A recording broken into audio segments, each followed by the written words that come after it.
Dinas Perindustrian, Perdagangan Koperasi dan Usaha Kecil Menengah Kabupaten Aceh Utara melakukan inspeksi mendadak atau sidak mendadak ke sejumlah pangkalan gas LPG subsidi 3 kg. Kegiatan itu dilakukan merespon keluhan warga yang mengaku kesulitan mendapatkan gas melon tersebut.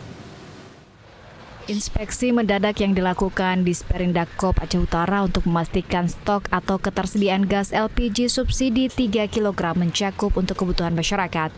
Sidak dilakukan di sejumlah pangkalan, salah satunya di Kecamatan Samudra, Aceh Utara. Kegiatan ini merespon keluhan masyarakat yang mengaku kesulitan mendapatkan gas subsidi pemerintah tersebut. Sejak beberapa hari terakhir, bahkan warga juga mengaku membeli gas melon tersebut di atas head, yakni mencapai Rp35.000 dari pengecar.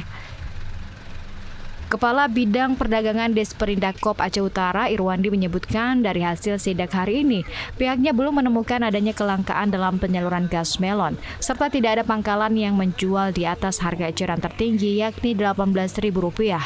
Menurutnya, jumlah agen resmi gas LPG bersubsidi 3 kg di Aceh Utara sebanyak 9 titik. Jika ada pangkalan yang nakal atau bermain dalam pendistribusian gas subsidi yang diperuntukkan untuk masyarakat kurang mampu tersebut, maka akan dikenakan sanksi pencabutan izin. Jadi nanti kita akan duduk bersama membahas apabila terjadi seperti itu, tindakan kita akan turun juga ke lapangan, melakukan koordinasi dengan agen. Apabila terjadi yang tidak kita inginkan, akan turun juga ke pangkalan-pangkalan, dan di pangkalan tersebut kalau dia bermain dengan para pengecer akan kita tindak tegas dan akan kita buat sanksi, kita buat rekomendasi ke Pertamina untuk kita cabut izinnya. Salah seorang pemilik pangkalan mengaku saat ini ketersediaan mencukupi untuk kebutuhan masyarakat, bahkan memerlukan waktu hingga 3 hari untuk menghabiskan 100 tabung. Per hari stok yang isi 100. Macam ni 100. Dalam sehari ini sampai berapa kita menghabiskan? Siang nanti.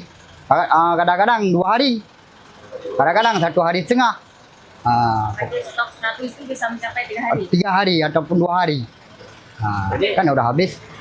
Ini berapa harga yang kita jual? 18.000. Ada kita jual ke pengecer nih? Enggak ada. Nggak ada.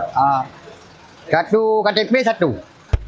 Perindakop Aceh Utara mengimbau para pemilik pangkalan untuk tidak melayani pengecar, terlebih yang menjual gas subsidi jauh dari harga eceran tertinggi atau head, serta meminta masyarakat untuk membeli gas di pangkalan resmi karena sudah ada regulasi dan penetapan harga dari pemerintah terhadap pendistribusian gas melon tersebut. Dari Aceh Utara, Fajar Siddiq, TVRI melaporkan.